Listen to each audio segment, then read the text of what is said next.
Right. We started our discussion by saying which one we'd like to fill in ourselves if we were a client. Great. That's a great way to start. And which one And was that? We were all in agreement that we like the PRN F5 the most. Oh, amazing. That's great. Great. And why was that? Because it was really specific questions that you'd be able to say whether you were listened to or not, but also there was a box if you wanted to add something else. Okay.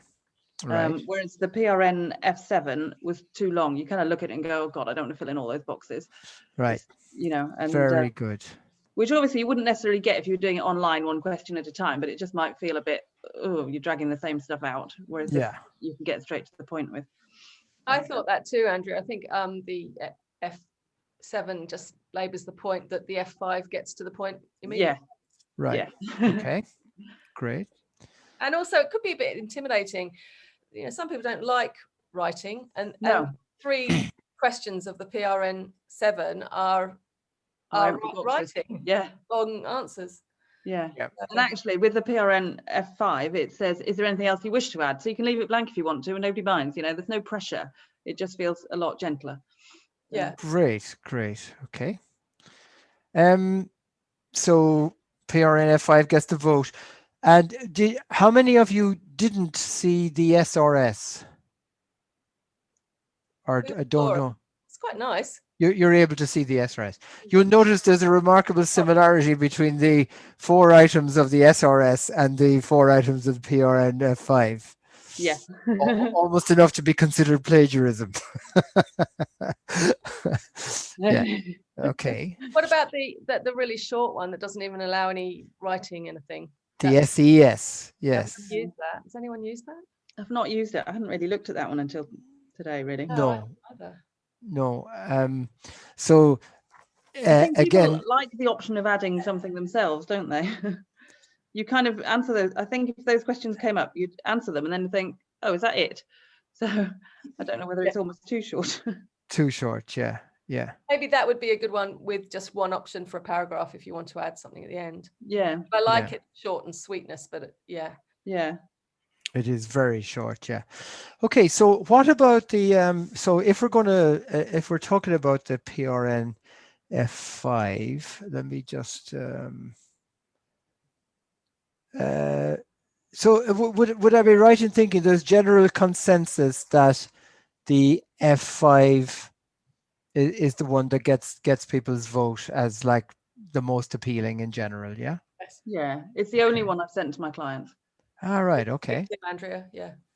Am I on the screen? I am. Yeah. Okay, so there's the, oops. Sorry, it's there, it's here, it is in the middle. Yeah, it's the biggest one. Ironically, it's the biggest one as it turns out. Okay, so what do you think about the domains of inquiry here? So the first one, did I feel heard, understood? Did the session focus on issues that matter to me? How helpful did I find it? And overall, what do you think about these particular areas? I started off our discussion by saying I find it interesting that if I give the feedback form at the end of a session, they tend to rate them reasonably highly, but say that they don't know whether they almost feel like they're giving feedback too soon. So the session itself is going fine, but what they don't know is the outcome of the session. Right. And if I give them the feedback form a few days later, they'll often say, I slept on this, or I slept really well, and then this happened, and now I feel great. Whereas I wouldn't have had any of that positive feedback about themselves and what the outcome was if I gave it them straight at the end of the session.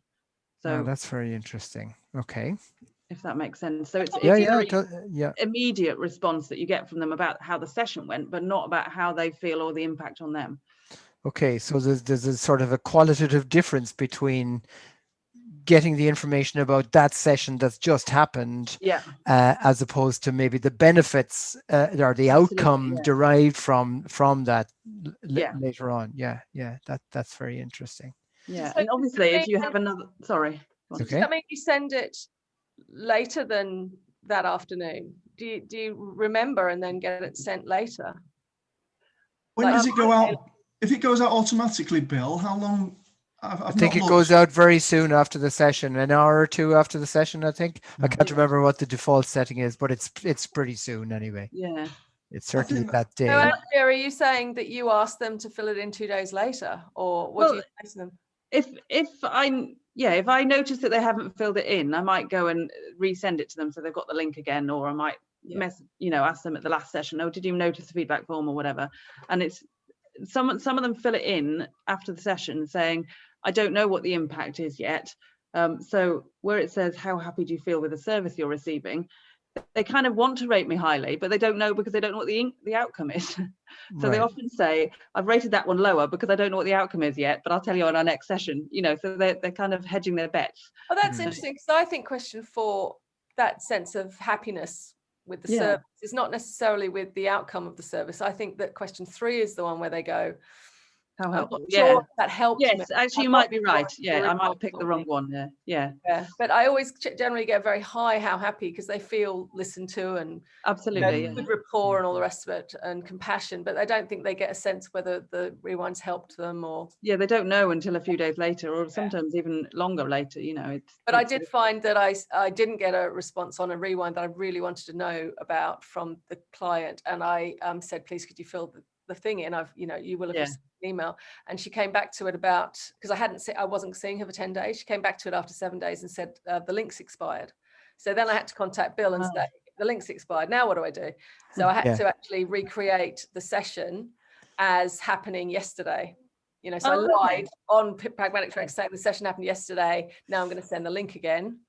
And then when she filled in it, I then went back into that session and reset it to the original session time date. And then she did give you the feedback at that point then? She did give me the feedback, yes. Great. But that was a useful exercise for me, because I didn't know they expired. Yeah. Well, so let me I didn't actually. That is good to know. Yeah, let me explain the rationale behind the expiry of links. So an outcome measure, ORS, Core 10, whatever it might be, GAD7, is sent out, if you use the automatic feature of Pragmatic Tracker, is sent out, as you know, the day before, 25 hours before the appointment. So the rationale for that is that if you're asking somebody about over the last week, including today, what you want it to be is over the last week running up to the time of the session, more or less. You don't want it about much earlier that week. So that's why I wouldn't recommend sending the link, for example, with the first reminder that goes out 3 days before, because that's not close enough to, you want the information to be close to the session time. Now, those links expire after 72 hours, because obviously if the client, if the idea was to get a measure of the client before or at the beginning of that particular session, then getting the information 72 hours after the session is already too far. The reason we've left, we had it set at 24 hours, but we got some people complaining because they said, well, the client forgot to fill it in before, but they want to be able to fill it in and the links expired and all the rest of it. So we shifted it to 72 hours. Although, to be honest, I think 72 hours, what I would recommend about this is if a client arrives at a session and the measure for whatever reason isn't filled in, get it filled in the session if you at all can, So start the session off. I've done that, and actually it worked really well doing on screen with them. Yeah, so. You've had difficulty. Maybe you forgot the email came in. You forgot to get to it to do it before this session. No problem at all. Yeah. Let's do it together now, or I'll just open it up on the laptop and let you do it now, or Dora, do it on paper if and do it that way.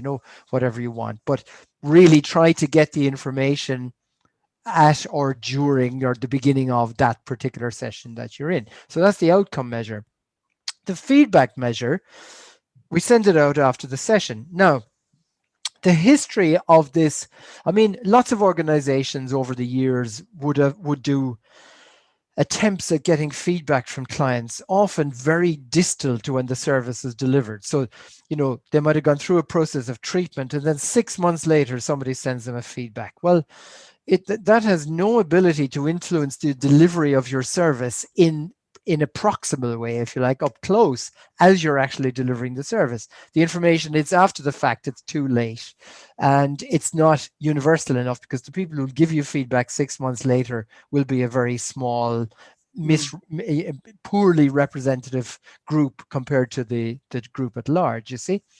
So the guys who came up with these very brief measures, the session rating scale, Scott Miller and Barry Duncan, what they wanted to do was to create an environment in working with clients that was very non-hierarchical, non-judgmental, and open and transparent, where the client felt validated and entitled to express a viewpoint about the actual service that's being delivered to them. So in other words, you were partnering with the client, if you like, to say, you know, look, let's make sure we're on the right page here together. You know, are we getting it? Am I hearing the things that you've really come here to talk to me about, or have I taken this off in a completely different direction? That's, you know, because I think it's important, but actually the client doesn't necessarily think it's important at all. You know, now what they found was, if you try to use elaborate questionnaires for this process, people don't want to do it.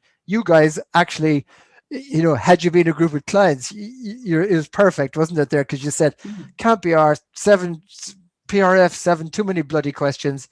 That one there, grand, you know, 4, tick, tick, tick, tick. If I want to put something down, I can. I don't have to if I don't want to. That's grand. Great. And that is generally the sense of what sort of people like.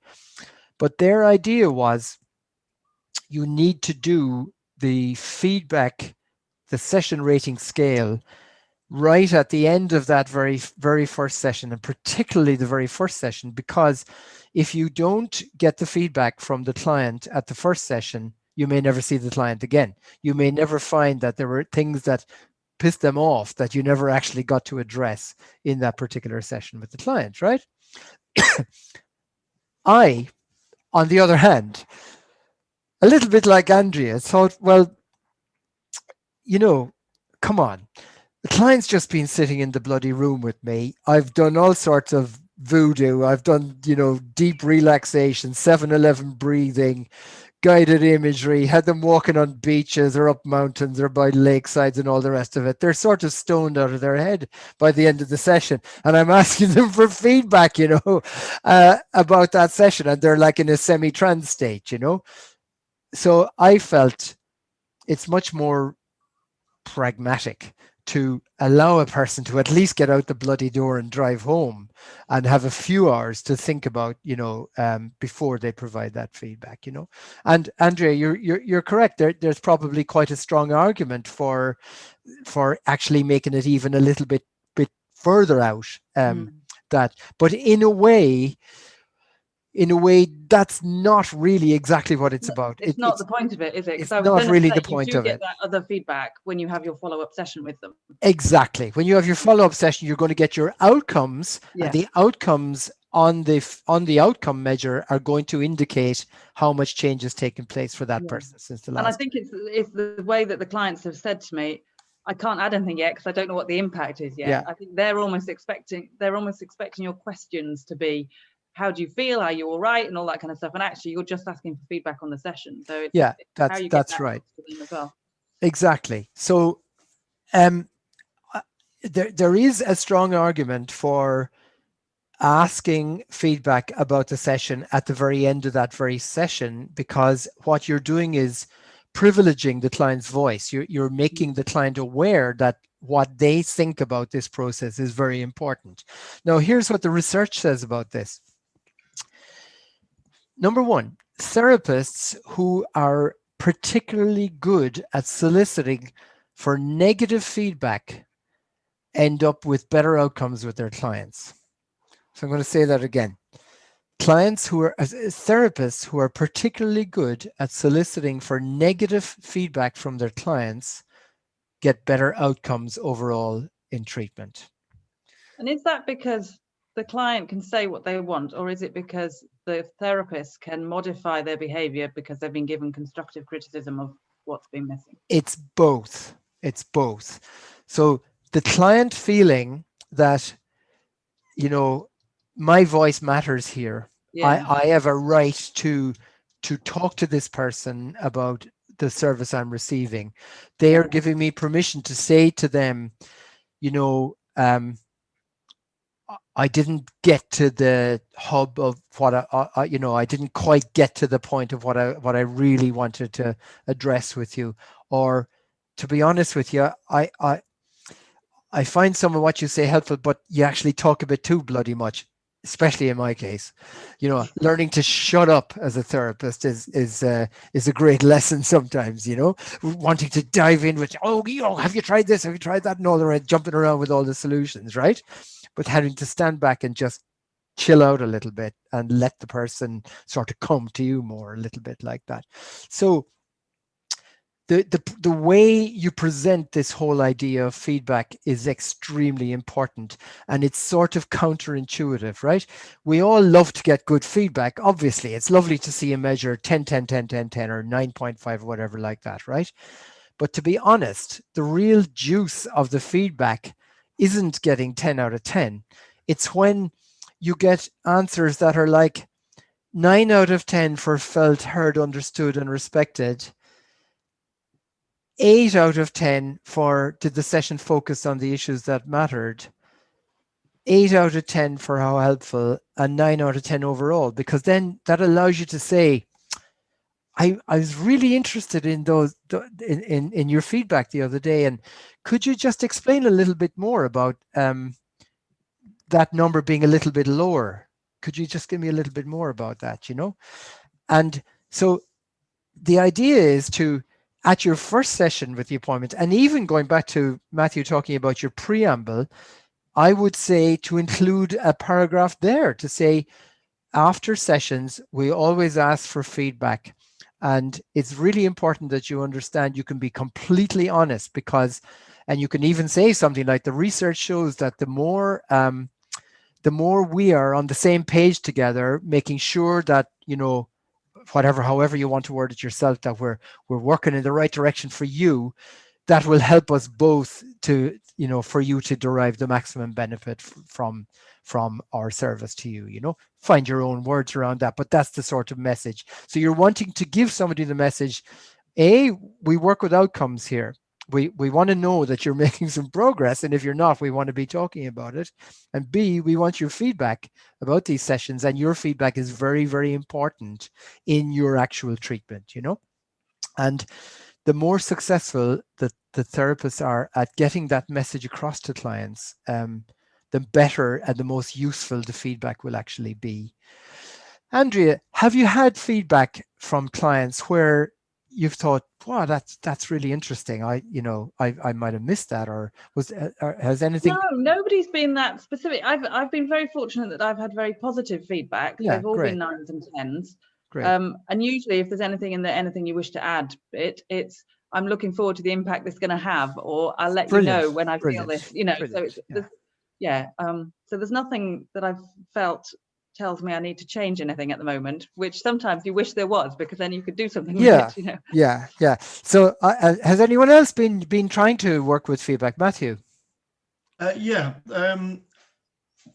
of I got a feedback, and she'd written in the box, and it was overwhelmingly positive, and she felt great, but she gave me a couple of 10s and a couple of 8s. Aha, right. And I thought, what? Yeah, okay. Yeah, so what did you do with that information? Well, I've not seen her again yet. Ah, right, okay. But like you say, it's about take the ego out of it and just think, absolutely. Well, what is she saying here? Exactly. And so what do I need to do better next time? So I think, fantastic. One of the 8s was on, did I feel heard? Right. And, 8 is a good score, so I should be pleased, but no, there's clearly something that she's thinking it wasn't good enough. So I need to do more reflective listening, is what I'm thinking. And okay, I wouldn't jump to any assumptions about it not being good enough at all. It may not. I would try to. It's great you said about leave the ego at the door. It's about being curious in a sort of very scientific way. You sort of just like, I'm really interested in that. Could you tell me a little bit more about it? And it may be where she has maybe come to the realization just in the process of that session, God, there's so much, and it's amazing to have been heard about that, but there's so much more I want to say, or whatever it might be, So be very innocent in your disposition towards what the interpretation of that means, because it may not be anything to do with what you think it is. But the important thing is having the conversation, right? Because it makes and people the client might say, oh, no, it's nothing. But if you say, no, I'm really interested, it's just curious to me. I know, like, great that's 10. I'm just interested was there something in your mind about anything at all to do with that? And it often takes you into a very interesting conversation. So I have to tell you a funny story about this. One of my favorite stories. So Wendy Amy is a great colleague, friend of mine, for many years, human givens therapist, and she's an amazing woman. She's 75 and she's working full-time in the NHS in mid Wales. She's, I think, one of the only NHS people human givens people I know who managed to get a full-time job in the NHS. But many years ago, when we were first doing all this stuff about feedback, she had a client, and the client filled in the session rating scale right at the end of the actual session. Now, she was doing it on paper at the time, and there was something missing. I can't remember one of the items anyway. There was something missing from today's session, or the therapist approach was a good fit for me. It was just down a bit, right? Not much. Like most, they were like 9.5, 9.5, 8. 9.5 type of thing, So Wendy said to the client, so I'm really interested to know, I noticed that one's just marked down a little bit. Can you just tell me, a bit more about that? And the client said, it's nothing, honestly, it's nothing at all. And Wendy said, no, I'm really interested to know what it is. And she said, well, do you really want to know? And she said, yeah, I know, I really want to know. And she said, well, it's your face. and Wendy said, my face?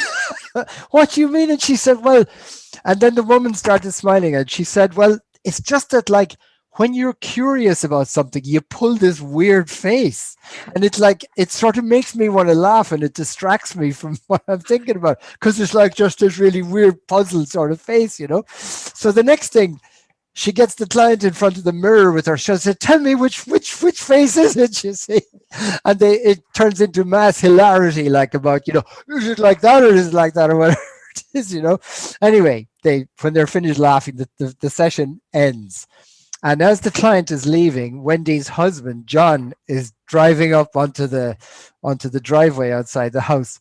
So Wendy runs out to John and knocks on the window, and he winds the window down. And she pulls the face, and she said to John, do I make this face? And he said, I've always hated that bloody face. And so, I mean, to me, this was just the epitome of, like, that open, inquiring sort of attitude to have, Another one from somebody I was supervising here in Sheffield years ago. Again, there was something missing from today's session, and he said, the guy said to the client, could you tell me a bit more about that? And the client said, well, it's the clock. And he said, the clock? And she said, yeah, well, the battery must be run out in the clock.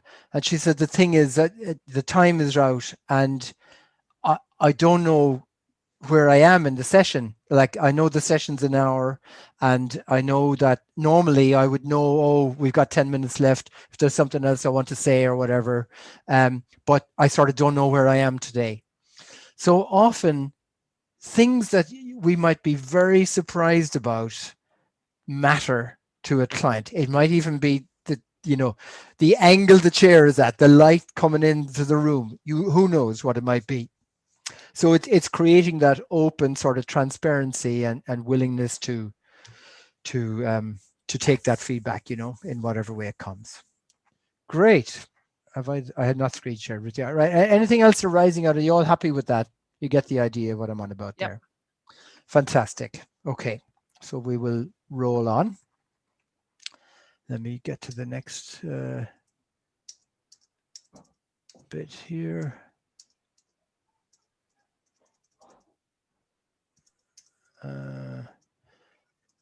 Yeah, so I just have some take-home messages from this section, really.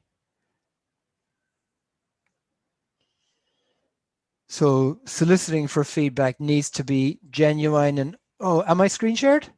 Yep. Yeah, genuine and authentic, collaborative, non-hierarchical, something you pay attention to and you act on, and valued by you, so it's valued by your client.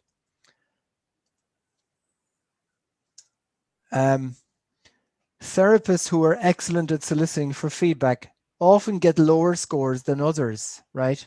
So it's, as I say, it's counterintuitive.